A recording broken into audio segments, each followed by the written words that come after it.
رب اشرح لي صدري ويسر لي أمري واحلل عقدة من لساني يفقه قولي رب زدني علما اللهم فقهنا في الدين اللهم بارك لنا في أوقاتنا اللهم أخلصنا لوجهك الكريم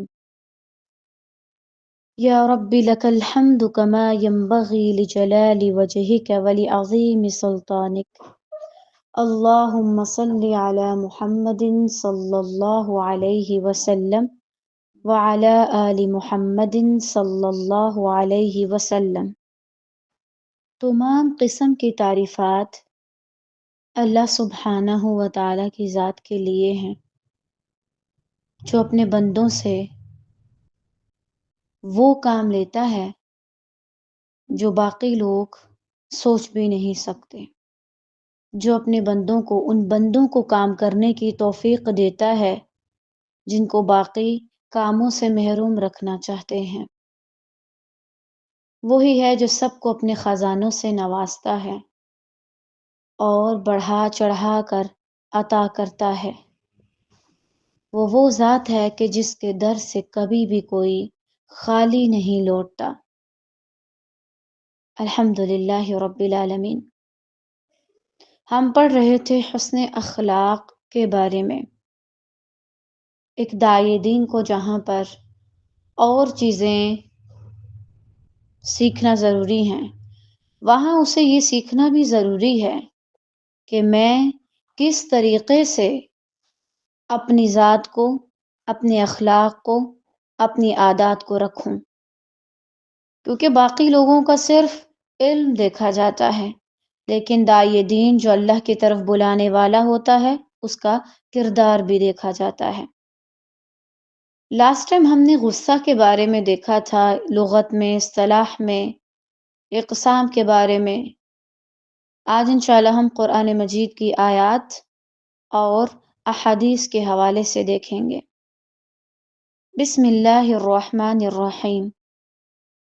قرآن مجید میں سورۃ الشورى آیت 87 میں اللہ سبحانہ و تعالیٰ نے فرمایا، اور جب وہ غضبناک ہوتے ہیں تو وہ معاف کر دیتے ہیں۔ اب یہاں پر یہ جو وَإِذَا ہے نا،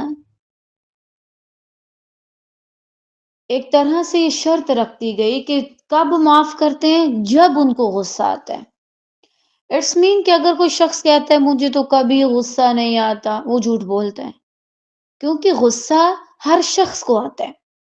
اللہ تعالیٰ نے ایک نارمل انسان کے اندر یہ چیز رکھی ہے، جس طریقے سے وہ کھانا کھاتا ہے، اس کی عادت ہے کہ وہ پانی پیتا ہے، اس کی عادت ہے کہ وہ بات کرتا ہے، اس کی عادت ہے کہ وہ باقی کام کرتا ہے۔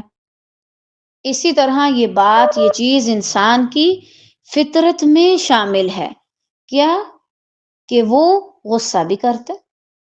جس طریقے سے باقی امور ہماری زندگی کا حصہ ہیں، ویسے ہی غصہ بھی ایک انسان کی زندگی کا حصہ ہے۔ تو یہ نہیں کہ آپ غصہ کر نہیں سکتے، کر لیجئے جب آئے ایک حد تک، اس کے بعد معاف کر دیجئے۔ سورۃ آل عمران آیہ 134 میں اللہ تعالیٰ فرماتے ہیں، اور غصہ پی جانے والے اور لوگوں سے درگزر کرنے والے۔ ایمان والوں کی صفات بتائی جا رہی ہیں۔ یہاں بھی یہ نہیں کہا گیا کہ وہ غصہ نہیں کرتے، فرمایا غصے کو پی جاتے ہیں، ایک دم سے آتا ہے اور اس کے بعد اس کو پی لیتے ہیں، کسی اور پر ظاہر نہیں ہونے دیتے، کسی اور کے لیے نہیں چھوڑتے۔ یہ نہیں کہ ہسبینڈ پہ غصہ تھا یا ساس پہ غصہ تھا یا استاد پہ غصہ تھا آ کے بچوں پہ نکال دیا، چھوٹی بہن پہ نکال دیا، بڑی بہن پہ نکال دیا۔ یہ کوئی صبر نہیں ہے۔ مثلا آپ یہاں پہ میرے ساتھ بات کرتے ہیں، آپ کو میری کسی بات کی وجہ سے برا لگ گیا، اب ساتھ میں کوئی آیا آپ کا اپنا جاننے والا اور آپ نے غصے سے اس کو دھتکارا کہ جاؤ یہاں پہ مجھے ڈسٹرب کر رہی ہو۔ ایمان والے غصہ نکالتے ہی نہیں ہیں، ایسا غصہ کہ جس کے بعد ان کو معافیاں مانگنی پڑے، بھائی سوری میں غصے میں تھی۔ اور ہماری یوتھ کا آج کل یہ بہت بڑا مسئلہ ہے۔ ہماری یوتھ آج کل اپنا مقام، اپنی حیثیت، اپنا ایک اچھا نام سارا کچھ کھو دیتی ہے، اچھے رشتے، اچھے لوگ، اچھے تعلقات، صرف اس غصے کی وجہ سے۔ اور دیکھیے ہمارے ہاں یہ بڑا کول سمجھا جاتا ہے، جب مجھے غصہ آتا ہے تو میری آنکھیں لال ہو جاتی ہیں اور میرا اپنے اوپر کنٹرول نہیں رہتا، تو ہونا چاہیے۔ اصل انسان وہ نہیں کہ جو لوگوں پر کنٹرول رکھے، اصل انسان وہ ہے جو اپنے نفس پہ کنٹرول رکھے۔ اگر آپ اپنے آپ کو قابو نہیں کر سکتے، اپنے نفس پر کنٹرول نہیں کر سکتے، باقی پوری دنیا کو آپ کنٹرول کر بھی لیں، آپ کمزور انسان ہیں۔ پوری دنیا آپ سے ڈرتی ہو لیکن آپ کا اپنا آپ سے کنٹرول نہیں ہوتا، آپ خود کو نہیں تھام سکتے، تو کم از کم اتنا ہونا چاہیے سب لوگوں کو کہ اپنے آپ کو کنٹرول کر سکیں۔ دیکھیں دین بہت آسان ہے۔ اللہ تعالیٰ نے کہیں بھی یہ نہیں کہا کہ ایمان والے غصہ نہیں کرتے۔ اگر یہ کہہ دیا جاتا تو ہم سب لوگوں کے لیے بہت زیادہ مشکل بن جاتی، کیونکہ ہم لوگ تو کنٹرول کر ہی نہیں پاتے۔ تو یہ اللہ کی طرف سے ایک فضل بھی ہو گیا ہے، ٹھیک ہے؟ اب اگر بالفرض کوئی عالم دین پہ آ کے آپ سے کہ آپ غصہ کرتے ہیں، یہ بہت بری بات ہے اور پتہ نہیں معاذ اللہ آپ دین سے ہی نکل گئے ہیں، خدا نہ خواستہ، یہ نہیں ہونا چاہیے، ٹھیک ہے نا؟ کیوں؟ اگر کوئی آپ سے ایسا کہتا ہے، شدت اختیار کر رہا ہے۔ اسلام تو یہ بتاتا ہے، قرآن تو یہ بتاتا ہے کہ غصہ آتا ہے لیکن اس کے بعد اس کو کنٹرول کر لیتے ہیں، اس کو زیادہ اس میں اوور ری ایکٹ نہیں کرتے۔ اب اس کے بعد احادیث میں دیکھتے ہیں، سیدنا ابو ہریرہ رضی اللہ تعالی عنہ سے روایت ہے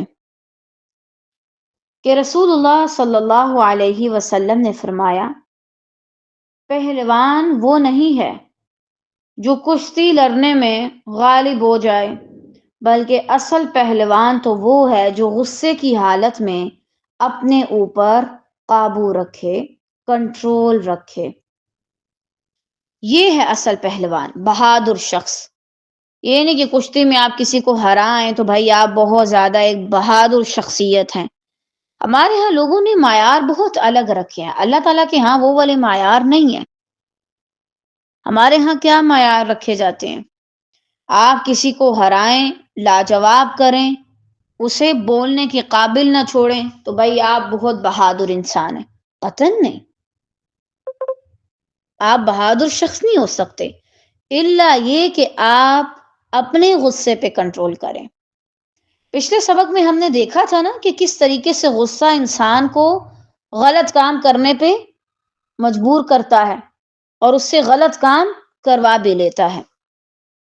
سیدنا ابن عمر رضی اللہ تعالی عنہما سے روایت ہے کہ رسول اللہ صلی اللہ علیہ وسلم نے فرمایا، کسی بندے نے اللہ تعالیٰ کے نزدیک غصے کے گھونٹ سے بھر کر اجر والا کوئی گھونٹ نہیں پیا۔ دیکھیں پینے کی بات کیوں کی جا رہی ہے؟ اصل میں جب غصہ آتا ہے تو زیادہ انسان کس چیز سے اس کو ظاہر کرتا ہے، باہر نکالتا ہے؟ زبان سے۔ تو زبان سے اس کو باہر نکالنے کی بجائے وہیں سے اندر بھیج دو، اس کو باہر نکالنے کی ضرورت نہیں ہے۔ وہ جو غصے سے بری ہوئی باتیں اور خدا نخواستہ اگر مرد ہیں تو گالیاں تمہارے منہ تک آئی ہیں، ان کو وہیں سے پی جاؤ، نگل جاؤ۔ باہر اگلو گے تو پھر نقصان ہوگا، ٹھیک ہے؟ تو اس لیے کہا جا رہا ہے کہ پی جانا، وہ جو بات منہ میں ہے اس کو پیچھے کر دو، باہر کی طرف نکالنے کی ضرورت ہی نہیں ہے۔ تو فرمایا جس کو وہ اللہ تعالیٰ کی رضامندی حاصل کرنے کے لیے پی جاتا ہے۔ اب اگر ایک شخص اپنا غصہ کنٹرول کر رہا ہے اور اللہ کو راضی کرنے کے لیے کر رہا ہے تو یہ سب سے بڑے اجر کی بات ہے۔ طالبات بعض اوقات یوں ہوگا، اللہ تعالیٰ کچھ ایسے لوگوں سے آپ کا سامنا کروائے گا عن قریب، یہ بات آپ لکھ لیں، ایسا ہوگا آپ کے ساتھ۔ جب اللہ آپ کو دین کے کام کے لیے چنے گا، بعض لوگ آپ کے سامنے آئیں گے، وہ غلط کریں گے، آپ انہیں بتائیں گے، وہ کہیں گے نہیں ہم تو صحیح کر رہے ہیں، ہم تو غلط نہیں کرتے۔ بعض اوقات اللہ تعالیٰ آپ کو لیڈر کا عہدہ دے گا اور آپ دیکھیں گے کہ جو آپ کے انڈر لوگ ہیں بہت غلط کام کر رہے ہیں، منمانیاں کر رہے ہیں، کیا کیا کر رہے ہیں. آپ کو کنٹرول سیکھنا ہوگا. اسی وقت دل میں جو آیا سارا کچھ اگل دینا، یہ کہیں کی عقل مندی نہیں. ان قریب آپ کے ساتھ بھی ایسا ہوگا اگر آپ دین کا کام کریں گے تو. اور اگر اوور آل آپ کہیں پہ بھی بڑے بنائے جائیں یا آپ کو کچھ لوگوں پر کام کرنے کے لیے کہا جائے، مقرر کیا جائے، تو بھی آپ دیکھیں گے آپ اس طرح کی چیزیں روزانہ کیا تھوڑی تھوڑی دیر بعد محسوس کریں گے. تو بس جیسے یہ ہو، اللہ کی رضا کی خاطر اس کو پی جائیں اور پھر اللہ سے دعا کریں کہ اللہ تعالی مجھے اس چیز پہ کنٹرول دے. ہم بعض اوقات اللہ سے مانگتے ہیں، یا اللہ مجھے لوگوں پہ کنٹرول دے، لوگوں پہ حکمرانی دے، فلاں جگہ کا لیڈر بنا دے. اللہ سے یہ دعائیں کرنے کی بجائے یا یہ دعائیں کرنے کے ساتھ ساتھ یہ دعا بھی کیا کریں کہ اللہ تعالیٰ مجھے میرے نفس پر کنٹرول کرنا سکھا دے، میں اس پر قابو کر سکوں. سہل بن معاذ رضی اللہ تعالیٰ عنہ اپنے والد سے روایت کرتے ہیں کہ رسول اللہ صلی اللہ علیہ وسلم نے فرمایا، جو شخص غصے کو روکے حالانکہ اسے اپنا غصہ نکالنے کا اختیار ہو. آپ کسی کی بات کا اس سے بہتر جواب دے سکتے ہیں، آپ حق پر ہیں، آپ کہہ سکتے ہیں، آپ کے پاس مکمل اختیار ہے، اگلے والا آپ سے سن سکتے ہیں، اس کے باوجود نکالنا نہیں، کنٹرول کرنا ہے. تو قیامت کے دن اللہ تعالیٰ اس کو تمام لوگوں کے سامنے بلا کر فرمائے گا، جس حور العین کو تو چاہے پسند کر لیں. سبحان اللہ. اب اس کا یہ مطلب نہیں کہ صرف مردوں کے لیے ہے تو عورتیں کیا لیں گے، اگر مرد حوریں لے جائیں گے تو عورتوں کو بھی اللہ تعالیٰ ان کی پسندیدہ چیز کہے گا کہ لے لو، جو بھی تمہیں پسند ہے، جو چیز چاہیے وہ لے لو. اور سب سے بڑی بات، لوگوں کے سامنے بلا کے، یعنی اللہ تعالیٰ اس کو عزت سے نوازے گا، اس کا ایک اچھا نام لوگوں کے اندر مشہور کروائے گا. مثلا آپ کے اسٹوڈنٹس ہیں اور وہ تو ماشاءاللہ سے منٹ منٹ بعد آپ کو غصہ دلانے والے کام کرتے ہیں. ظاہری بات ہے، اگر ایک یہ صرف میں اپنے آپ کو نہیں کہتی، آپ سب الحمدللہ، آپ میں سے جتنے لوگ یہاں پر ہیں کہیں نہ کہیں انچارج کے طور پہ کام کر رہے ہیں. آپ بار بار ان کو میسج کرتے ہیں اپنا لیسن بھیجیں، وہ نہیں بھیجتے. آپ میسج کر کر کے ہفتہ پہلے ڈنڈورا پیٹ پیٹ کے تھک چکے ہیں، اب بندے سے پوچھا وہ آگے سے کیا کہہ رہے ہیں، ہمیں تو پتہ ہی نہیں، ہمیں تو اندازہ ہی نہیں تھا. اب یہ ساری چیزیں غصہ دلاتی ہیں. کبھی کبھی انسان اختیار رکھتا ہے، آپ اس وقت ان کو جو چاہیں سنا سکتے ہیں، لیکن پھر بھی ایسا غصہ نہ کریں کہ بولیں نکلو یہاں سے. اعتدال میں رہیں، حد میں رہیں. سختی ہونی چاہیے، سختی میں اور غصے میں فرق ہے. سختی یہ ہے کہ رولز کے پابند رہو، اور غصہ یہ ہے کہ ہر چھوٹی چھوٹی بات پر آپ ان کو ڈبل ٹرپل باتیں سنوا دیں، ہر بار ان کی بے عزتی کریں. یہ نہیں ہونا چاہیے. اس کے علاوہ چھوٹا بہن بھائی ہے، تنگ کر رہا ہے، بعض اوقات وہ کیا کرتے ہیں، کتابیں پھاڑ دیتے ہیں. تو آپ کیا کریں، ان کو مارنا شروع کر دیں؟ قطعاً نہیں. سمجھائیں ان کو اور احسن انداز میں اگنور کر دیجئے. اور آپ دیکھیں لوگ تقریباً تمام چیزوں میں جیت جاتے ہیں، ان چیزوں میں آ کے ہار جاتے ہیں، آپے سے باہر ہو جاتے ہیں. سیدنا ابن عباس رضی اللہ تعالی عنہما سے روایت ہے کہ نبی کریم صلی اللہ علیہ وسلم نے فرمایا، سکھاؤ اور آسانی کرو اور تنگی نہ کرو، اور جب تم میں سے کسی کو غصہ آئے تو اسے چاہیے کہ خاموش رہے. دوسروں کو علم سکھاؤ، انہیں حقیقت سے آگاہ کرواؤ، اس کے بعد انہیں آسانی والا پیغام دو، تنگی نہ کرو. اب یہ نہیں کہ آپ کسی پر ہر طرح کی پابندی عائد کرتے جائیں کرتے جائیں کرتے جائیں، دوسروں پہ تنگی لگاتے جائیں، آسانی والا معاملہ کریں۔ لوگوں کے ساتھ ان کی وسعت کو دیکھ کر معاملہ کیا جائے، یہ کتنا کر سکتا ہے، یہ کتنا لے سکتا ہے، اور یہ کتنا نہیں لے سکتا۔ اور جب کسی کو غصہ آ جائے تو اسے چاہیے کہ خاموش رہے۔ یہ سب سے مشکل کام ہے طالبات، بہت زیادہ مشکل کام۔ بعض اوقات کوئی شخص اتنی بڑی غلطی کر سکتا ہے کہ آپ کی روح تک کام جائے، کیونکہ جب آپ کو غصہ آتا ہے تو آپ کا اندر باہر ہل جاتا ہے ایک دم، ٹھیک ہے نا؟ تو بہرحال آپ کو غصہ آ گیا کسی شخص پہ بہت زیادہ، اب اس وقت آپ خاموش رہیں۔ دیکھیں نبی کریم صلی اللہ علیہ وسلم نے جو اصول ہمیں بتائے ہیں نا، وہ ہم سب کی بہتری کے لیے ہیں، بھلائی کے لیے ہیں۔ اگر آپ کو غصہ آیا ہے، اس وقت اگر آپ بات کریں گے، اپنا غصہ نکالیں گے۔ مثلا آپ میں سے کسی نے کوئی غلطی کی ہے، مجھے پتہ چل گیا، اگر میں اسی وقت آپ کو سمجھانے لگوں تو بہت زیادہ امکان کس چیز کا ہے کہ میں اپنا غصہ نکالوں گی۔ بھائی تم نے یہ کیا، مجھے غصہ آیا، لہٰذا میں اپنا غصہ نکال کے رہوں گی۔ لیکن اگر اس وقت میں خاموش ہو جاؤں تو اللہ مجھے حکمت سکھائے گا، مجھے سمجھ آئے گا کہ ہو سکتا ہے اس نے یہ جو حرکت کی ہے اس کے پیچھے کیا وجہ، اس کے پیچھے کیا ریزن ہے، اس کے پیچھے کیا اس کی نیت ہے، حکمت بھی سیکھوں گی۔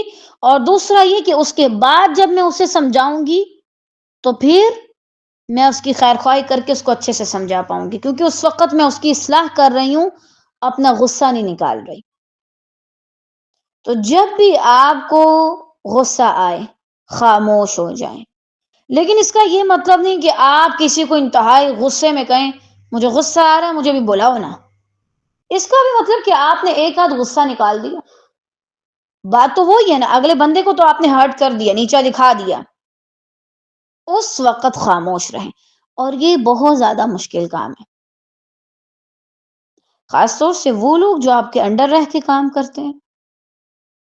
اگر ان میں سے کوئی تنگ کرے آپ کو ہمیشہ، اب بالفرض دیکھیں اگر آپ نے رولز بنائے ہیں نا، رولز کو توڑنا بھی کیا ہوتا ہے، ایک غصہ دلانے والی بات ہے کہ بھئی اس کو پتہ بھی ہے پھر بھی جاہلوں والے کام کر رہا ہے، تب بھی خاموش رہیں۔ لیکن اس کا یہ مطلب نہیں کہ جہاں پہ اللہ کی نافرمانی ہو رہی ہے آپ کے ہو رہی ہے تو ہونے دیں، قطعاً نہیں، اس وقت یہ کام نہیں کریں۔ سیدنا انس رضی اللہ تعالیٰ عنہ سے روایت ہے، انہوں نے فرمایا کہ رسول اللہ صلی اللہ علیہ وسلم فحش گو نہیں تھے، غصے میں ہوتے، محبت میں ہوتے، فحش گوئی نہیں کرتے تھے۔ ہمارے یہاں یہ جو گالیوں کا ٹرینڈ پڑا ہوا ہے نا، یہ بھی فحش کی ایک اعلیٰ ترین قسم ہے، کھلی قسم ہے۔ اور ہمارے ہاں اب تو افسوس ہوتا ہے کہ لڑکیاں بھی گالیاں دیتی ہیں، یونیک انداز میں دیتی ہیں لیکن دیتی ہیں گالیاں۔ کیا ضرورت ہے آپ کو کسی کو گالی دینے کی؟ اور خاص طور سے طالبات، انگلش میں بعض ایسے الفاظ استعمال کیے جاتے ہیں جو بے حیائی سے تعلق رکھتے ہیں، جو گالی کی طرح ہیں، تو ایسی گفتگو سے پرہیز کریں،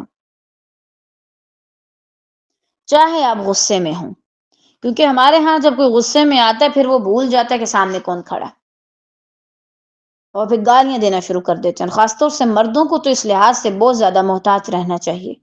ایک مرد کے لیے یہ بہتر ہے کہ وہ اپنی زبان کو کاٹ ڈالے کینچی سے، بجائے اس کے کہ وہ اپنی اولاد کے سامنے، اپنی بیٹیوں کے سامنے، اپنی بیوی کو، ماں بہنوں کی گالیاں دے۔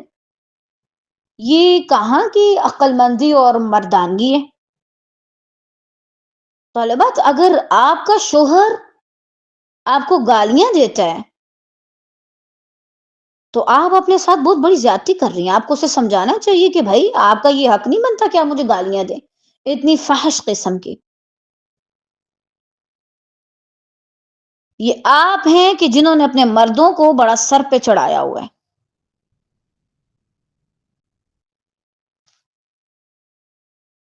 اور جب قیامت کے دن اس سے پوچھا جائے گا، آپ سے بھی تو پوچھا جائے گا کہ ایک انسان آپ کے سامنے اتنی غلط باتیں کر رہا تھا اور آپ کیوں چپ تھے، کیا سننا چاہ رہے تھے آپ؟ اور آپ دیکھیں جب گھر کا مرد، اس کو تو مرد کہتے ہو بھی صحیح بات ہے، مجھے شرمندگی ہو رہی ہے کہ میں مرد کہہ کس کو رہی ہوں، کہ جو اپنی اولاد کے سامنے، بچوں کے سامنے عجیب عجیب قسم کی گالیاں دیتا ہے، پھر اس کے بچے بھی وہی سیکھتے ہیں، پھر کل کو وہ بھی بڑے ہوتے ہیں، شادی کرتے ہیں، کسی کی بہن بیٹی لاتے ہیں اور اس کو گالیاں سناتے ہیں۔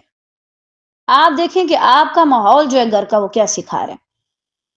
اور نہ نبی صلی اللہ علیہ وسلم لعنت ملامت کرنے والے تھے، کسی پہ لعنت کرنا بات بات پر، اس سے پرہیز کریں، چاہے آپ کفار پر بھی کر رہے ہیں۔ یہی وجہ ہے کہ نبی کریم صلی اللہ علیہ وسلم نے مسلسل قنوت نازلہ بھی نہیں کیا اور کرنے کا حکم بھی نہیں دیا، یعنی جس میں کفار کے لیے بد دعائیں اور ان پر لعنت کی جاتی ہے۔ اور کہاں یہ کہ آپ کافروں کو چھوڑ کے مسلمانوں کے اوپر یہ سارے کام کر رہے ہیں۔ مسلمانوں کو آپ، یعنی جو آپ کے اپنے بچے ہیں، کیا وہ مسلمان نہیں ہیں؟ کیا جو آپ کی بیوی ہے، کیا وہ مسلمان نہیں ہے؟ تو ان پر لان تان کرتے رہنا یہ بھی صحیح بات نہیں۔ اور نہ نبی صلی اللہ علیہ وسلم گالیاں دیتے تھے۔ اب یہاں پر فحش قسم کی گالیاں اور یہ جو ہمارے ہاں کول کول قسم کی گالیاں ایجاد کر دی گئی ہیں، یہ دونوں اس میں شامل ہیں، یہ دونوں قسم کی نہیں ہونی چاہیے۔ اور جب آپ صلی اللہ علیہ وسلم کو بہت غصہ آتا تو صرف اتنا کہہ دیتے، اسے کیا ہو گیا ہے، اس کی پیشانی خاک آلود ہو۔ اب دیکھیں یہ جملہ جو ہے نا عربک کا ہے، اگر آپ اس کے معنی پہ غور کریں تو اس میں کیا کہا جا رہا ہے کہ اس کی پیشانی خاک آلود ہو۔ انسان کا ماتھا کب اس کے اوپر مٹی لگتی ہے؟ جب وہ سجدہ کرتا ہے۔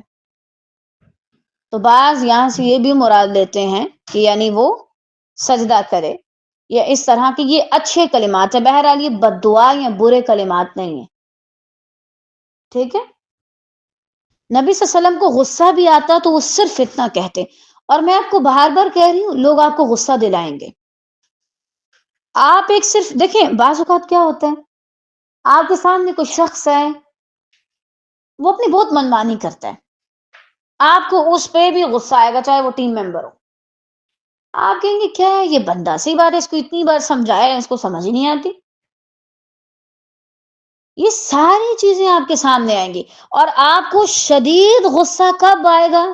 جب اگلا بندہ کہے گا میں تو صحیح ہوں، میں تو غلط نہیں کر رہا، میں تو بالکل ٹھیک ہوں، تب آپ کو اور غصہ آئے گا۔ لیکن آپ صرف اتنا سوچیں، یہ انسان پتہ نہیں میری زندگی میں کب تک ہے، کتنے عرصے تک ہے، تو میں کیوں اس کے لیے اپنے اللہ کو ناراض کر دوں؟ میں کوئی ایسی بات کروں، کوئی ایسا جملہ کہوں کہ میرا رب مجھ سے ناراض ہو جائے؟ کیوں؟ مجھے اللہ کو ناراض نہیں کرنا۔ یا اللہ فلاں بندے کو ہدایت دے دے، وہ غصہ دلانے والے کام کر رہے ہیں، اس کے لیے بھی ہدایت کی دعا کر دیں۔ لیکن غصے میں بھی اچھے کلمات کہیں، نبی کریم صلی اللہ علیہ وسلم کی سنت سے ہمیں یہ پتہ چلتا ہے۔ اگر کوئی بہت تنگ کرے، بہت تنگ، بہت غصہ دلائے، تو اس کے لیے یہ دعا کر دیں کہ اللہ تعالیٰ تمہیں تہجد کا پابند کرے اور تمہیں نفلی روزے رکھوائے خیر سے، بھوکا پیاسا بھی رہے گا، اجر بھی ملے گا، تہجد کے وقت بھی اٹھے گا اور نماز بھی پڑھے گا۔ اس میں بھی کیا ہوگا، اس انسان کو تھوڑا بہت اپنا سکون لوٹانا پڑے گا نا، اپنی خواہشات کو مارنا پڑے گا۔ تو یونیک یونیک بد دعائیں دیا کریں جو مسلمان ہوتے ہیں۔ اصل میں وہ بد دعائیں نہیں ہوتی، اصل میں وہ دعائیں ہوتی ہیں۔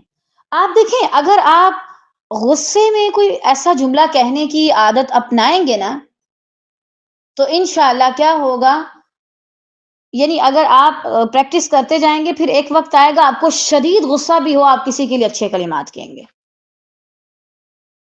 اب مجھے یاد ہے کہ اگر کوئی شخص کتنی بھی زیادہ جو ہے نا وہ عجیب حرکت کر جائے، میں وہ کام کرنے سے پہلے، اس کو سمجھانے سے پہلے کہتی ہوں اللہ پہ رحم کرے، اللہ اس پہ رحم کرے، اس نے یہ کام کیا۔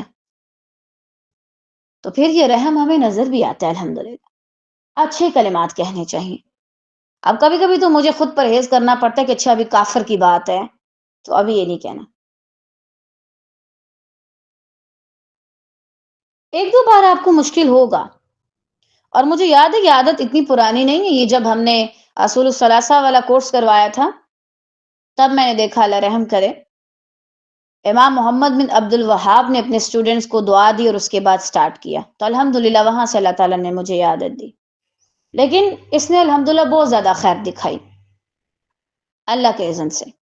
اچھے کلمات کہنے کی عادت اپنا لیں، انشاءاللہ غصے میں بھی آپ کو فائدہ ہوگا۔ سیدنا ابو ذر رضی اللہ تعالیٰ عنہ سے روایت ہے کہ رسول اللہ صلی اللہ علیہ وسلم نے ہم سے فرمایا، جب تم میں سے کوئی غصے میں ہو اور وہ کھڑا ہو تو بیٹھ جائے، پھر اگر غصہ جاتا رہے تو خیر، ورنہ لیٹ جائے، یعنی اپنی پوزیشن بدلے، تھوڑا چکر وکر لگائے، خود ہی اس کی عقل ٹھکانے میں آ جائے گی۔ ٹھیک ہے، ادھر ادھر ہوگا تو جو اتنا زیادہ اس کے سر پہ خون سوار ہے نا، تھوڑا نارمل ہو جائے گا انسان۔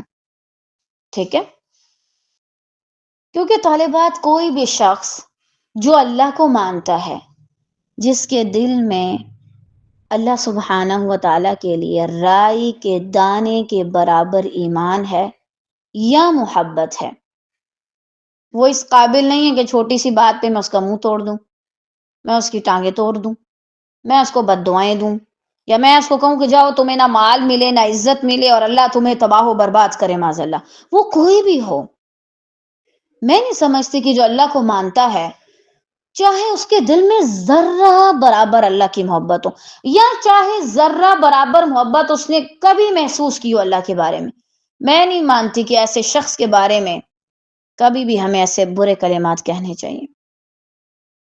اور اگر آپ نے ایسا کیا تو اللہ سے معافی مانگیں، کیونکہ یہ چھوٹی چھوٹی باتیں، چھوٹی چھوٹی چیزیں زندگی میں آنے والی، یہ اس لیے نہیں ہے کہ آپ کسی اچھے خاصے مسلمان کا دل اجاڑ دیں، اس کے گھر کو اجاڑنے کے لیے بد دعائیں کرنا شروع کر دیں۔ فلاں جو نند ہے میری، اس نے میرے ساتھ یہ کیا، اللہ اس کو پوچھے خدا نخواستہ۔ فلاں کی بھی تو بیٹیاں ہیں، غصے میں آ کے ہم یہی کہتے ہیں نا، بھئی آپ نے کسی کی بہن کے ساتھ کیا، آپ کی بھی تو بہنیں ہیں۔ کیوں بھائی؟ اللہ ظالم نہیں ہے معاذ اللہ، کہ آپ کی جو شوہر کی ہیں کمیاں کوتاہیاں، اس کی وبال جو ہے وہ آپ کی بیٹی بھگتے خدا نخواستہ،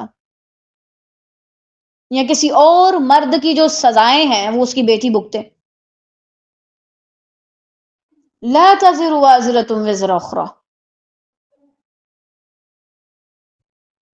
تو کبھی بھی غصے میں یا جذبات میں آ کے یا دکھ میں آ کے دوسروں کے لیے دکھ کی دعائیں نہ کریں۔ خدا را، جو آپ کسی کے لیے مانگتے ہیں وہی آپ کے پاس آتا ہے۔ دیکھیں طالبات، مجھے نا ہمیشہ ایک چیز ڈراتی ہے، مثلا کسی شخص نے میرے ساتھ بہت برا کیا اور میں کہوں کہ اللہ تمہیں کبھی میری جگہ پہ لائے، خدا نخواستہ تم بھی ایسے ذلیل ہو، اگر میں یہ دعا کر رہی ہوں کہ تم میری جگہ پہ آؤ تو اس کا مطلب مجھے بھی اس کی جگہ پہ جانا پڑے گا۔ ایک وقت آئے گا پھر میں ظلم کر رہی ہوں گی، کوئی اور سہ رہا ہوگا۔ مجھے نہیں پتا کہ اس انسان کے ساتھ ایسا کیا ہوا تھا کہ اس نے میرے ساتھ یہ غلط حرکت کی، پتہ نہیں اس کی کیا مجبوری تھی، نفس کے ہاتھوں مجبور تھا بیچارہ، شیطان کے وسوسات میں آ گیا بیچارہ۔ دیکھیں جو اللہ کے معاملے میں ادھر ادھر ہو سکتے ہیں، آپ انسان یہ امید نہ رکھیں کہ وہ آپ کے معاملے میں کوئی کمی نہیں کر سکتا، وہ آپ کے حق میں بھی کمی کر سکتا ہے۔ تو اللہ نہ کرے، میں نہیں چاہتی کہ میں کبھی اتنی مجبور کی جاؤں نفس کے ہاتھوں کہ میں کسی کے ساتھ اتنا بڑا ظلم کروں۔ جو میرے ساتھ ہوا تو دوسروں کو ایسی بد دعائیں دینے سے گریز کریں۔ یہاں پہ ہمارا غصے والا جو ٹاپک ہے وہ الحمدللہ مکمل ہوا، اور کوشش کریں اس سے ایک چیز پہ لازماً عمل کریں، اپنے منہ پہ کوئی اچھا جملہ چڑھا لیں، پھر غصہ بھی آئے گا تو آپ وہ ہی کہیں گے۔ اب اس کے بعد الرحمت، رحمت، رحم، اللہ سبحانہ و تعالی کی صفت کہ وہ بہت زیادہ رحم کرنے والا ہے۔ رحم کے لغوی معنی کیا ہیں؟ نرمی، شفقت، دل کا پگھل جانا، مہربانی، درد کا احساس کرنا۔ اصطلاح میں کہتے ہیں کسی کو تکلیف میں دیکھ کر دل میں نرمی پیدا ہونا، اس کی مدد کرنا، اسے نقصان سے بچانا اور اس کے ساتھ حسن سلوک کرنا۔ طالبات، انسانوں کے اندر جو رحم ہے نا، میں آپ کو یہ پڑھانے سے پہلے ہی بتا دیتی ہوں، وہ لمیٹڈ ہے، ایک حد تک، ایک خاص حد تک، ایک خاص وقت تک، ایک خاص مدت تک۔ مثلا اللہ سبحانہ و تعالی رحم کرتا ہے ہر حال میں، ہر وقت میں، ہر سچویشن میں، ہر کنڈیشن میں، ہر شخص پر جو بھی اس کی طرف آتا ہے وہ اس پر رحم کرتا ہے۔ انسان اگر آج آپ پہ رحم کر رہا ہے، کل نہیں کرے گا، آج آپ پہ کر رہا ہے، کل کسی اور پہ کرے گا۔ ایک سال تک آپ کے ساتھ وہ اچھے رہا، اس کے بعد شاید اس کا دل بدل جائے، کیونکہ ہم انسان ہیں۔ اگر ہم اپنے آپ کو سمجھ جائیں نا کہ ہمارا ایک چیز میں من نہیں لگتا، ایک جگہ پہ ہمارا دل نہیں رہتا، آگے پیچھے ہوتا رہتا ہے، تو ہماری زندگی میں بہت زیادہ آسانی آ جائیں۔ اب مثلا آج ہم نے جو رحم اللہ کرتا ہے اس کی امید ہم نے لوگوں سے لگائی ہوئی ہے، لوگوں کے دلوں میں ہونا چاہیے، ہے بھی الحمدللہ بہت زیادہ ہے، ایک حد تک، ایک خاص وقت تک۔ میں یہی کہوں کہ بھائی، وہ جیسے میرے چھوٹے چھوٹے بھائی تھے، وہ میرے ساتھ بہت کرتے تھے، اب بیوی بچوں والے ہو گئے ہیں، اب بھی وہی صابرے، تو نہ بہن ایسا نہیں ہوگا، فرق آ جاتا ہے۔ جوں جوں آپ بڑے ہوتے ہیں آپ کی زندگی میں زیادہ کردار آتے ہیں، پھر وہ ڈویژن ہوتی جاتی ہے۔ یہی وجہ ہے، کبھی کوئی ہوتا ہے اور کبھی کوئی ہوتا ہے۔ تو اگر لوگ آپ کے لیے اچھے جذبات نہ رکھیں، دل چھوٹا کرنے کی قطعاً ضرورت نہیں ہے۔ پاک ہے وہ ذات جس نے یہ چیزیں ہمیں سمجھا دی، الحمدللہ۔ ایک سوال ہے کہ کیا ہر انسان میں رحم موجود ہوتا ہے؟ جی ہاں، ہر انسان میں فطری طور پر رحم موجود ہوتا ہے، لیکن کچھ لوگوں میں زیادہ نمایاں ہوتا ہے۔ ان کے اندر کیا ہوتا ہے، پھر وہ اگر کسی کتے کو، بلی کو، جانور کو بھی تکلیف میں دیکھتے ہیں تو وہ ان سے رہا نہیں جاتا، ان کی مدد کرتے ہیں۔ کچھ میں کمزور پڑ جاتا ہے، وقت کے ساتھ ساتھ، حالات کے ساتھ ساتھ دل میں سختی آ جاتی ہے اور وہ زیادہ رحم نہیں کر پاتے سب پہ۔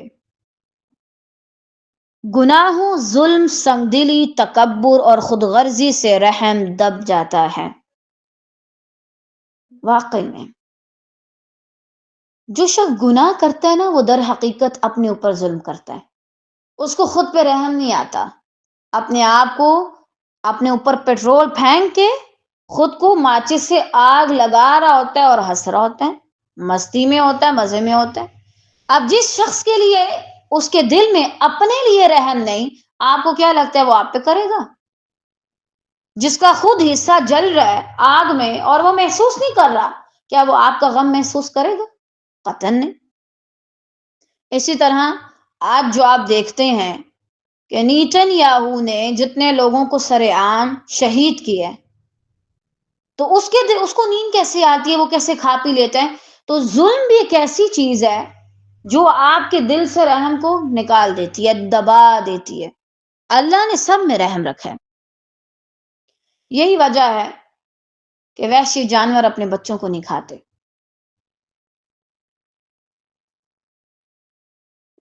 انسانوں میں رحم کیوں ہوتا ہے؟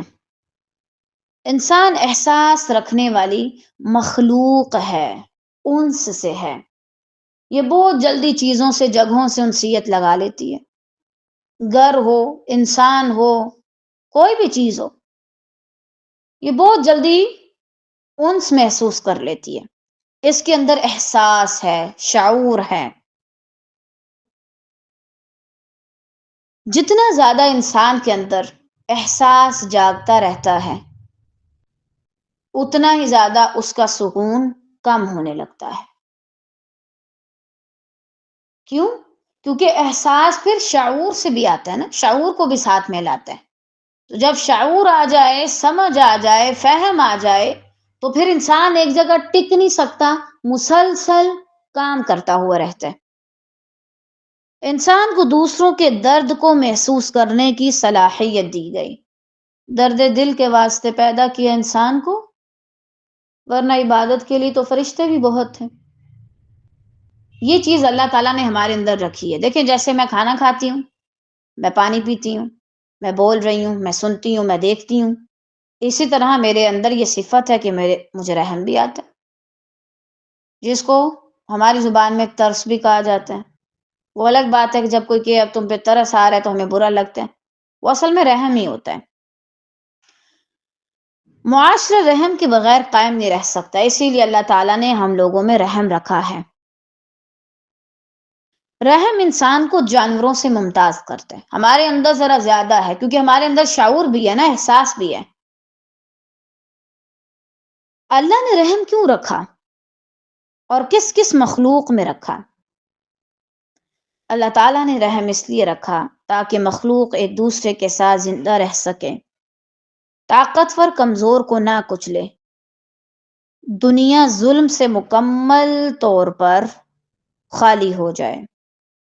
لیکن پھر وہی بات ہے کہ جو لوگ ظلم، گناہ، ان چیزوں میں بہت زیادہ آگے بڑھ جاتے ہیں، آپ خود سوچیں، انہوں نے تو اپنے رب کو جھٹلا دیا، رب کی نہیں سنی، جہنم تک چلے گئے، تو وہ کسی انسان کا کیا لحاظ رکھیں گے؟ انسان کے اندر شعور بھی ہے، رحم بھی ہے. جانور اپنے بچوں کے لیے رحم دل ہوتے ہیں، اور بعض جانوروں میں ایک خاص مدت تک. آپ کو اندازہ ہوگا کہ بعض جانور کچھ وقت تک اپنے بچوں کو پالتے ہیں، اس کے بعد انہیں اکیلا چھوڑ دیتے ہیں کہ جاؤ بھائی اب خود رہو. پرندوں کے اندر بھی رحم ہوتا ہے. یہ سب اللہ کی صفت رحمت کا عکس ہے. حدیث میں آتا ہے کہ اللہ سبحانہ و تعالیٰ نے رحمت کا، رحم کا ایک حصہ زمین پر اتارا، باقی 99 حصے اس کے پاس ہیں، اور وہ قیامت کے دن اس کے نیک بندوں کے لیے ہوں گے. الحمدللہ.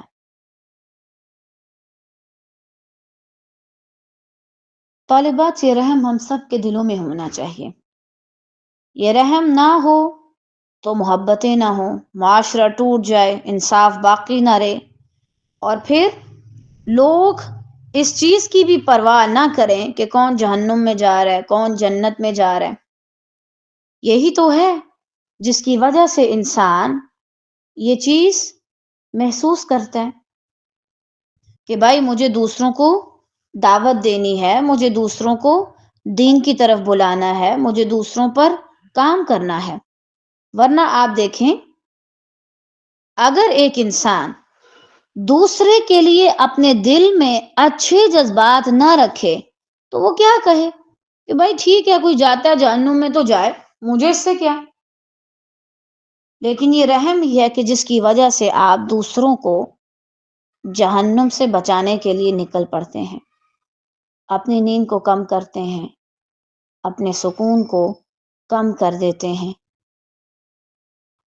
تو یہ رحم ہم سب کے اندر ہونا چاہیے. سورۃ الفتح آیت 29 میں اللہ سبحانہ و تعالیٰ فرماتے ہیں، محمد صلی اللہ علیہ وسلم اللہ کے رسول ہیں، اور جو لوگ ان کے ساتھ ہیں وہ کفار پر سخت اور آپس میں رحیم ہیں، ایک دوسرے کے لیے اچھے جذبات رکھتے ہیں، ایک دوسرے پر رحم کرنے والے ہیں. آج ہم دیکھیں ہمارا مومنین کے ساتھ کیا رویہ، ہم کیا رویہ رکھتے ہیں ان لوگوں کے ساتھ. فالتو میں چھوٹی چھوٹی بات پہ غصہ کرنا، شک کرنا. طالبات، ایک چیز مجھے بڑا تعجب میں ڈالتی ہے، پتہ ہے وہ کیا ہے؟ جب بھی میں کسی کے منہ سے سنتی ہوں نا، وہ کیا کہہ رہا ہوتا ہے، وہ غلط سمجھ رہا ہے، وہ غلط کہہ رہا ہے، وہ غلط کر رہا ہے. آپ دودھ کے دلہے ہیں، آپ خود کو کیوں نہیں دیکھتے؟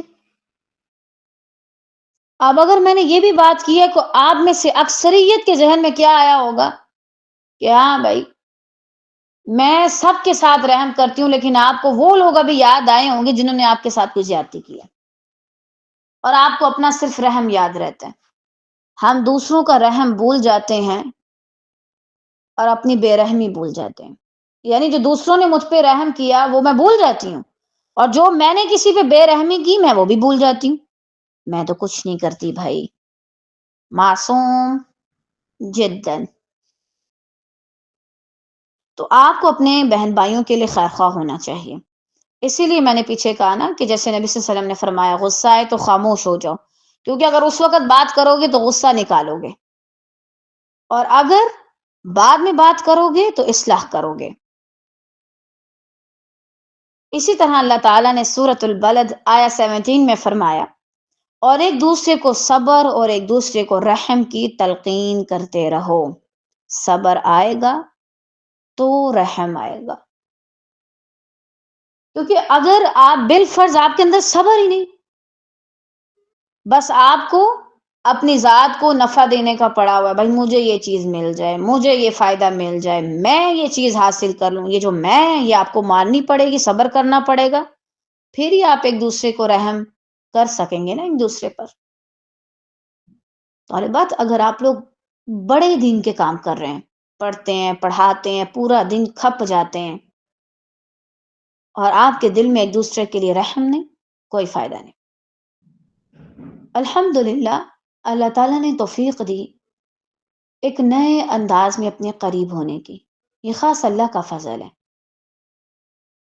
اس بار میرے سامنے اللہ تعالیٰ نے وہ چیزیں لائیں جن کو اس سے پہلے ہم شاید عبادات کا حصہ نہیں سمجھتے تھے، اور شاید ہم صرف تہجد اور دین کا کام کرنا اور ان سب چیزوں کو یہ سمجھتے تھے کہ بھائی ہم کوئی بڑا کام کر رہے ہیں۔ ہمیں یہاں تک بھی دیکھنا چاہیے کیا میرے اندر صبر ہے، دوسروں کے لیے میں رحم دل ہوں، یا میں دوسروں کے لیے بڑی سخت ہوں۔ طالبات، یہاں پہ ایک نقطہ بہت اہم ہے کہ جو لوگ معاف نہیں کرتے نا، کہتے ہیں ہم نے آپ کو معاف نہیں کرنا، جاؤ جو بھی کیا ہم تمہیں معاف نہیں کرتے، ہم تمہیں اللہ کے ہاں پکڑیں گے خدا نہ خواستہ۔ یہ بھی وہی لوگ ہیں جو ایک دوسرے پہ رحم نہیں کرتے، ایک دوسرے کے لیے دل میں بری چیزیں رکھ کے بیٹھے ہوتے ہیں۔ میں نہیں سمجھتی کہ انسان نماز اچھے سے پڑھ سکتے اگر اس کے دل میں برے جذبات ہوں، قطعاً نہیں۔ کیا آپ کو اتنی سردیوں کی تاریک اور خاموش راتوں میں بھی، تہجد یا ایون کے فجر کے وقت بھی، اپنے اندر کی وہ باتیں سنائی نہیں دیتی؟ آپ کا دل شور نہیں کرتا اس خاموشی میں؟ یا آپ اندرونی طور پہ مر چکے ہیں؟ عجیب مخلوق ہیں، ایک دوسرے کے لیے دلوں میں بے رحمی لے کر اللہ سے کہتے ہیں اللہ بڑا کام لے، بڑے کام کرنے ہیں ہمیں۔ قطع نہیں، رحم دلی کے بنا کچھ بھی کر لو بے فائدہ، کوئی فائدہ نہیں ہوگا۔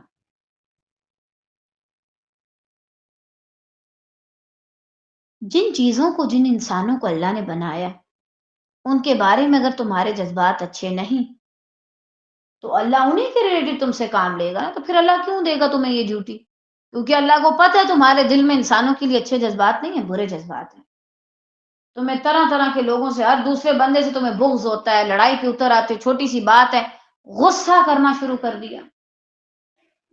دعا کیا کریں طالبات، اللہ تعالیٰ ایسے لوگوں سے بچائے جو بہت زیادہ غصہ کرتے ہیں، کیونکہ بعض اوقات آپ صرف جامعات میں دین سے ریلیٹڈ دلائل سیکھتے ہیں، اور ایسے لوگوں سے مقابلے بازی آپ کو آتی نہیں، پھر ایسے لوگوں کے ساتھ رہنا بہت اذیت کا باعث ہوتا ہے، جن کے دلوں میں ایک دوسرے کے لیے اچھے جذبات نہ ہوں۔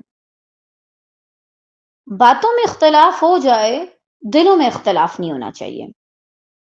احادیث میں آتا ہے کہ سیدنا ابو ہریرہ رضی اللہ تعالیٰ عنہ سے روایت ہے، کہا گیا اے اللہ کے رسول صلی اللہ علیہ وسلم مشرکین پر بد دعا کیجیے۔ آپ صلی اللہ علیہ وسلم نے فرمایا میں اس لیے نہیں بھیجا گیا کہ لوگوں پہ لعنت کروں، بلکہ میں تو رحمت بنا کر بھیجا گیا ہوں۔ ہر داعی دین نبی کریم صلی اللہ علیہ وسلم کے بعد اس بات کو اپنے پلے سے باندھ لے، اپنے پلو سے باندھ لے، اس کو کبھی نہ چھوڑے۔ میں لوگوں کو بد دعائیں دینے کے لیے نہیں آئی، میرا مقصد الگ ہے، مجھے اللہ تعالیٰ نے الگ کام کے لیے پیدا کیا ہے۔ واللہ مجھے یقین ہے میرا رب مجھ سے الگ طرح کا کام لے گا خیر سے، جس کے لیے وہ مجھے تیار کر رہا ہے۔ اور مجھے کیا کرنا ہے؟ کسی کے لیے بھی زحمت نہیں بننا، رحمت بننا ہے۔ مجھے کسی کے لیے بھی لعنت کی دعا نہیں کرنی، رحمت کی دعا کرنی ہے۔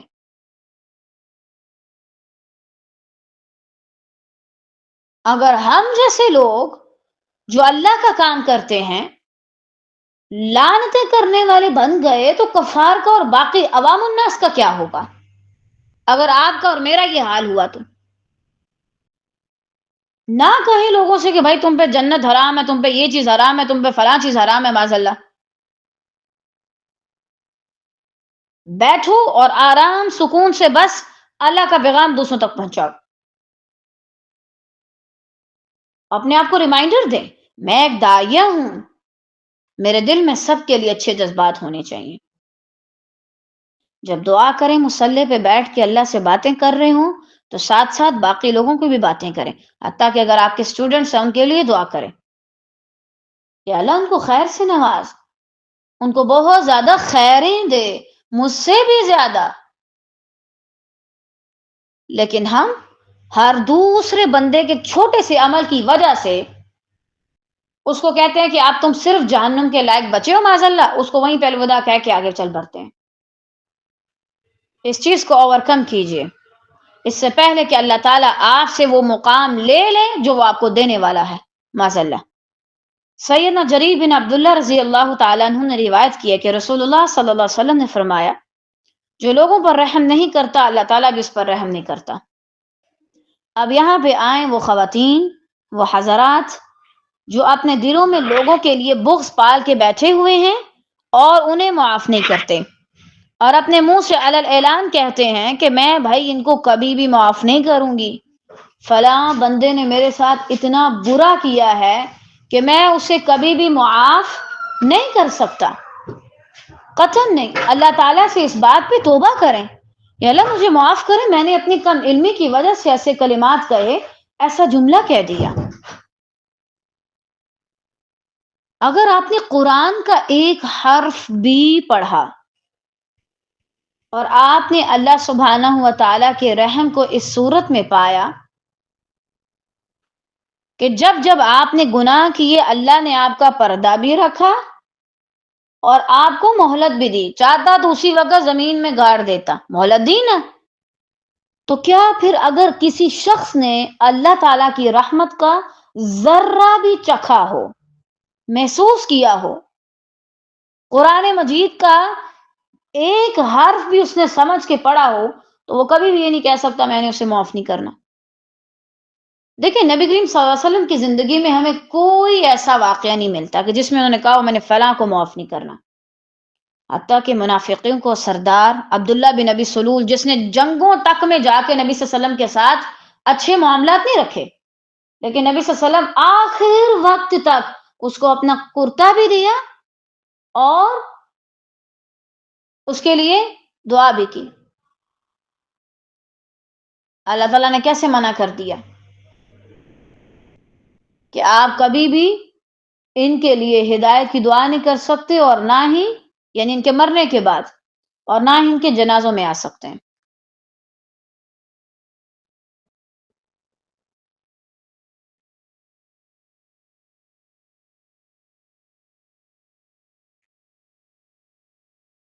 لیکن آخری وقت تک نبی صلی اللہ علیہ وسلم نے کیسے ان کے ساتھ خیر خواہی نبھائی۔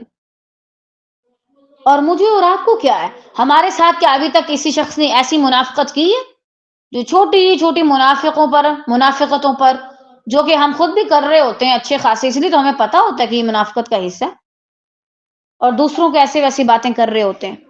واللہ اللہ سے ڈریے، اگر آپ رحم نہیں کریں گے تو آپ پر بھی نہیں کیا جائے گا۔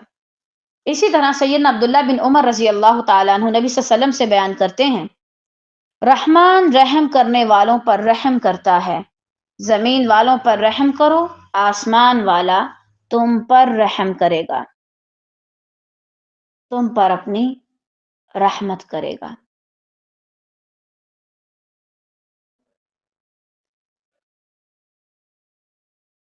اور واقعی میں اگر آپ اپنی زندگی میں دیکھیں تو آپ کو ہر طرف اللہ تعالیٰ کا رحم نظر آئے گا۔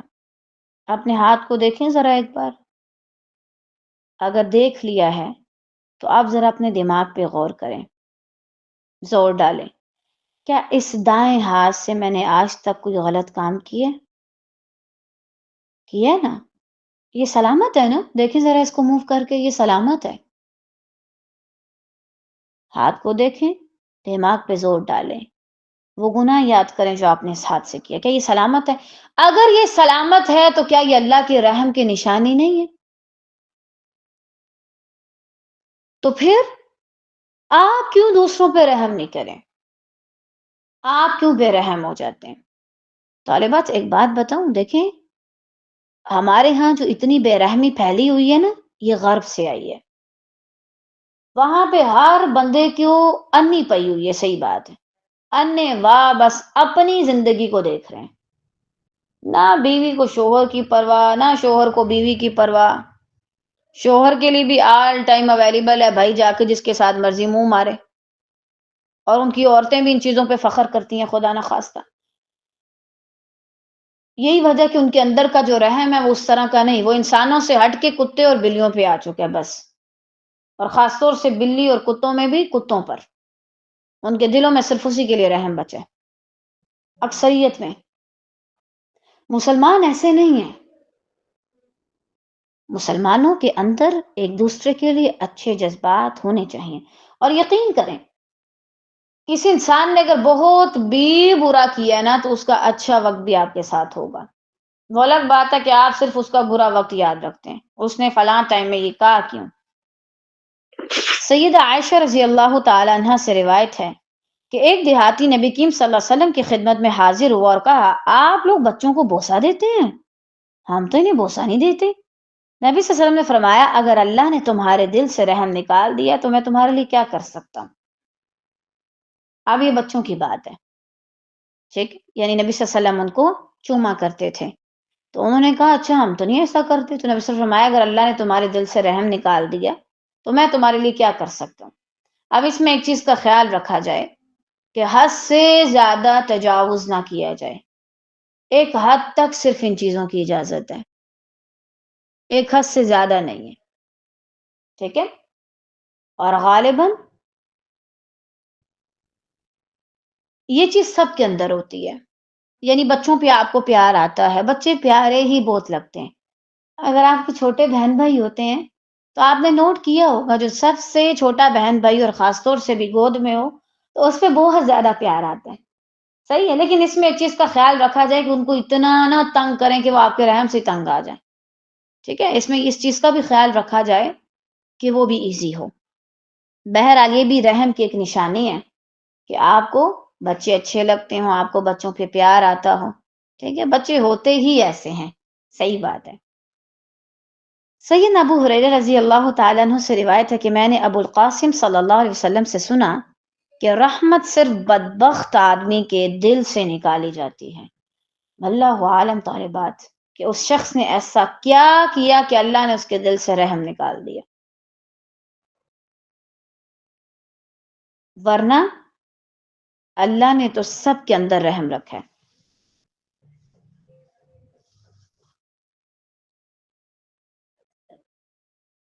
اگر آپ چاہتے ہیں نا کہ آپ مسلسل کسی کے لیے رحم دل رہیں، اس کے اوپر رحم کرنے والے ہوں، یعنی نرمی، شفقت، محبت،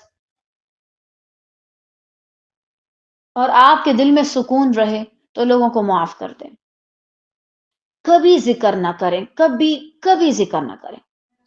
مجھے نہیں یاد پڑتا کہ جس شخص نے میرے ساتھ برے سے برا بھی کیا، اس کے جانے کے بعد میں نے کبھی اللہ کے سامنے مصلی پہ بیٹھ کے بھی یہ کہا ہو کہ اللہ اس نے یہ کیا تھا۔ الحمدللہ اللہ تعالیٰ نے آگے زندگی میں اتنی اچھی مصروفیت دی کہ ان چیزوں کے لیے ٹائم ہی نہیں بچا، الحمدللہ۔ اور یہ کب ہوتا ہے؟ جب آپ اس کو معاف کر دیں، پھر آپ کے دل میں اللہ تعالیٰ کوئی بے چینی نہیں آنے دیتا، وہ سامنے بھی آ جائے تو آپ کو کوئی اتنا فرق نہیں پڑتا، لیکن اگر آپ تنگ دلی پہ اتر آئیں پھر آپ کے دل میں رحم بچے گئے نہیں۔ اللہ نے ہمارے اندر جو چیزیں رکھی ہیں نا وہ کام کرنے سے زیادہ ہوتی ہیں، ٹھیک ہے نا؟ کھانے سے بھوک زیادہ لگتی ہے، پانی پینے سے زیادہ پانی پینے کا دل کرتا ہے۔ جس چیز کو آپ ختم کرتے جاتے ہیں وہ آخر میں بالکل ایک ضرورت کی حد تک رہ جاتی ہے اور بعض اوقات وہ بھی ختم ہو جاتی ہے۔ اگر آپ رحم کریں گے تو آپ کے اندر رحم بڑھایا جائے گا، اور اگر آپ رحم نہیں کریں گے تو آپ کے اندر بدبختی بڑھتی جائے گی، اور اس کے لیے صرف یہ ایک کام اچھے سے کریں۔ الحمدللہ یہ میرا خود کا بھی تجربہ ہے کہ دوسروں کو معاف کر دیں۔ پھر ایک وقت آئے گا کہ آپ کے دل میں کبھی بے چینی بھی نہیں ہوگی۔ ایسے کریں، جب تک کوئی ساتھ ہے بہت اچھے سے رہیں، جب کوئی چلا جائے تو پھر اللہ کے سامنے بھی جا کے بیٹھ کے روز وہی باتیں دہرانے کی کیا ضرورت ہے؟ نئی باتیں کرو، نئی پلاننگ کرو، نئی دعائیں کرو۔ سیدنا انس بن مالک رضی اللہ تعالیٰ عنہ نے فرمایا کہ نبی کریم صلی اللہ علیہ وسلم نے زیادہ ہلکی لیکن کامل نماز میں نے کسی کے پیچھے نہیں پڑھی۔ یعنی نبی صلی اللہ علیہ وسلم مکمل نماز پڑھاتے، یعنی اچھے طریقے سے ہم پڑھ بھی لیتے لیکن بہت ہلکی نماز ہوتی، اتنی لمبی نہیں ہوتی۔ اور اگر آپ صلی اللہ علیہ وسلم بچے کے رونے کی آواز سن لیتے تو اس خیال سے کہ کہیں اس کی ماں پریشانی میں مبتلا نہ ہو، نماز مختصر کر دیتے۔ اب آپ کو سمجھ آ رہا ہے کہ اللہ تعالیٰ نے نبی کریم صلی اللہ علیہ وسلم جیسے شخص کو کیوں چنا اس کام کے لیے؟ اتنے رحیم، اتنی شفقت کرنے والے، اللہ اکبر۔ ہمیں پتہ چل جائے تو ہم امتحان لینے کے لیے اور زیادہ کر دیتے ہیں، اچھا کتنا کو صبر کرتے ہیں۔ طالبات کبھی بھی لوگوں کے امتحان نہ لیجیے گا۔ میں دیکھوں یہ انسان میرے ساتھ کتنا مخلص ہے، میں دیکھوں یہ میرے پہ کتنا ٹرسٹ کرتا ہے، بھاگ جائے گا۔ صحیح بات ہے، کیونکہ انسان اگر اللہ تعالیٰ کے احکامات سے بھاگ سکتے ہیں نا، آپ سے بھی بھاگ سکتے ہیں۔ اسی لیے اللہ نے ہم پہ بوجھ ڈالا ہی نہیں، لا یکلف اللہ نفسا الا وسعها۔ تو ہمیں بھی ضرورت نہیں ایک دوسرے پہ بوجھ ڈالے محض یہ دیکھنے کے لیے کہ کتنی مخلص ہے، کتنے کچھ کے اندر ایمان ہے اور تقوی ہے اور اللہ کا ڈر ہے۔ جو کہتا ہے کہ میں اللہ سے ڈرتا ہوں، وہ کوئی بھی کہہ دے، ابلیس کہہ دے میں اللہ سے ڈرتا ہوں، کہتا بھی ہے جب انسان سے غلط کام کرواتا ہے، انسان اللہ کو ناراض کر لے پھر انجام دیکھتا ہے، کہتا ہے انی اخاف اللہ، میں اللہ سے ڈرتا ہوں۔ تو اگر ایک انسان بھی کہہ دیتا ہے میں اللہ سے ڈرتا ہوں تو کوئی بڑی بات نہیں ہے، وہ اس کے عمل میں نظر آ جائے گی۔ لیکن آپ کسی کو نہ آزمائیں، اچھا میں دیکھوں ابھی یہ کیا کرتا ہے، اچھا میں دیکھوں ابھی یہ کیا کہتا ہے، اچھا میں دیکھوں اس کے بعد یہ کیا کرتا ہے۔ اخیر ہمیشہ پیڑا ہوتا ہے، یعنی برا ہوتا ہے، اخیر میں دیکھنا چاہیے۔ پنجابی میں کہتے ہیں نا اخیر چنگا نہیں ہوندا، اخیر اچھا نہیں ہوتا، چاہے وہ کسی بھی چیز کا ہو۔ اسی لیے اللہ تعالیٰ نے ہمیں ایسے احکامات نہیں دیے کہ ہمارا آخر چیک کرے، کرتا کیا بندہ ایک حد تک، طاقت تک۔ حتیٰ کہ ہر نبی کو بھی نہیں یہ کہا گیا کہ اپنے بیٹے کی قربانی دو، صرف ایک نبی کو کہا گیا، کیوں؟ لا یکلف اللہ نفسا الا وسعها۔ تو ہمیں بھی دوسروں کے لیے آسانی پیدا کرنا چاہیے، سہل معاملہ کرنا چاہیے۔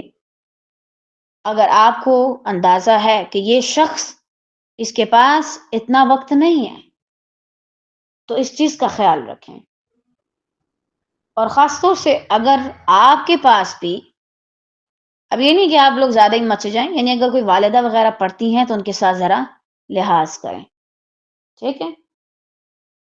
کیونکہ واقعی میں جب آپ کے بچے ہو جاتے ہیں تو پھر تھوڑا بہت آپ کو مشکل کرنی پڑتی ہے، اور خاص طور سے آج کل کی ماں کو۔ اور وہ پتہ ہے کیوں؟ کیونکہ ہم نے ٹریننگ نہیں کی ہوتی نا۔